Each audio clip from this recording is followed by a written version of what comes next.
Olá, pessoal! E agora a nossa última aula de mineração. Nós vamos falar de cultura durante o período minerador, século XVIII principalmente, e depois a gente emenda o declínio da mineração. Vamos começar? Quando a gente pensa em cultura mineradora no Brasil, isso é sinônimo do desenvolvimento do barroco do Brasil.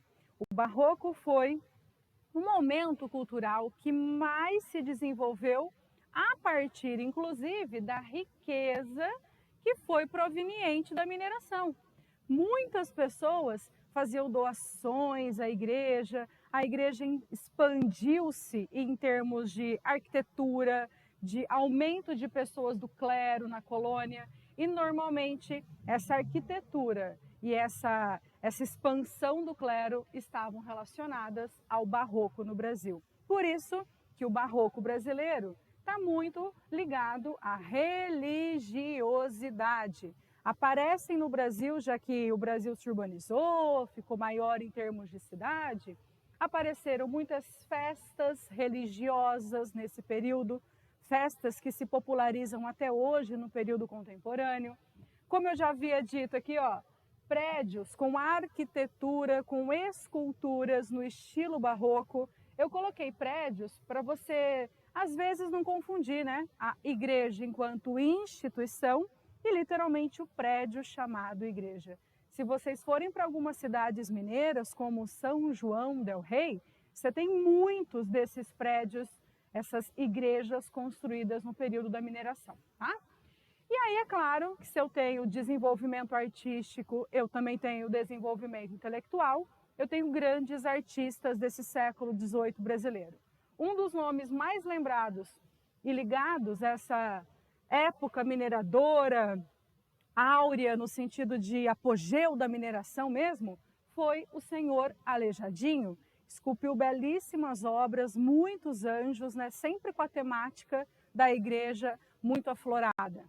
E também muitas telas do mestre Ataíde. São os dois principais nomes, né, das artes plásticas ligadas ao barroco mineiro, principalmente.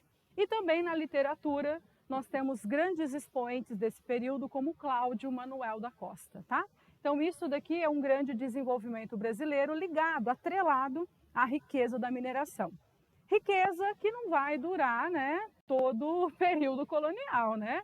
A gente lembra muito de mineração no início do século XVIII, até mais ou menos 1760, e aí começamos o declínio na mineração. Bel, então quando começa o declínio, o Marquês de Pombal ainda estava aqui. Estava sim. Por isso que ele faz, inclusive, companhias de comércio para aumentar a exploração colonial, já que ele sabia que nesse período, né, a exploração aurífera já começou a diminuir. Mas, especificamente, quando a gente está na crise do sistema minerador, a administração política no Brasil estava sob controle da Dona Maria I, claro, dinastia de Bragança, tá? Esse momento, só para te situar, foi de 1777 a 1815, o governo dela como rainha portuguesa e, claro, administradora do Brasil também. O que vai acontecer nesse momento? Primeiro, nós não tínhamos altas tecnologias de extração mineradora no século XVIII. E a forma com que se extraía o ouro no Brasil era muito simplista, inclusive. Então, a gente tem um esgotamento das minas e uma falta de tecnologia também atrelada a essa diminuição das áreas de extração aurífera, tá? Junto com isso, Portugal cada vez mais se endividada, Brasil colônia, que viveu uma época assim, de apogeu de mineração, percebeu diminuição do ouro, a gente entra numa crise econômica. Como é que funciona isso, Bel? Vou te explicar. Muita gente gastava, esbanjava, porque achava que o ouro do Brasil não ia ter fim. E quando começa a diminuir essa extração de ouro, não percebe que aquele lucro que era de um tempo anterior, ele diminuiu. E as pessoas continuam os gastos. A hora que elas percebem, elas já estão falidas e em crise. Então, a crise ela começa a aparecer junto com o esgotamento das áreas mineradoras, tá? Que mais, Bel? Bom, o Brasil era uma colônia, pagava um monte de impostos para Portugal. O ouro do Brasil está diminuindo, mas o imposto não. Vai aparecer nesse momento muitas críticas à metrópole. Principalmente essas críticas estão ligadas a esses altos impostos que Portugal cobrava da colônia. Ô, Bel, mas Portugal sempre cobrou muito imposto. Aumentou na época da mineração, é. Mas por que de repente ligou assim um estalo e aí agora tem crítica que não teve? Então, talvez esse estalo tenha sido ligado por causa das ideias iluministas, principalmente a ideia de liberdade econômica que a colônia não tinha.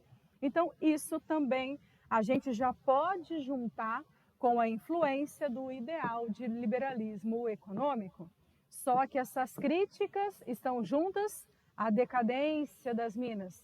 As cidades começam literalmente a empobrecer, os mineradores começam a diminuir seu rendimento e aí começamos a ter um problema quase que de atrofiamento econômico no final do século XVIII. Conclusão: ideias iluministas, críticas à metrópole, decadência das minas, crise econômica igual revoltas. Não sei se você se lembra, a gente vai falar numa outra aula, mas essas revoltas são Inconfidência Mineira. Sabe qual que é a data dela? 1789, uma das maiores críticas à metrópole ligada à decadência das minas. E com relação a esse momento de revoltas, a gente vai ter muitos pensadores criticando o pacto colonial, criticando os grandes impostos cobrados pela metrópole no Brasil. E tudo isso vai nos levar lá no início do século XIX, já estamos afundados na crise mineradora, a um outro momento da história do Brasil, ao momento em que se vão pensar em independência do Brasil. Esse ideal de liberdade política de Portugal vai aparecer aqui, ó, nessa crise mineradora. Então, esse declínio, ele é muito significativo, porque ele vai levar o Brasil a um caminho separado da metrópole. Certinho? Por enquanto é só. Beijo para vocês.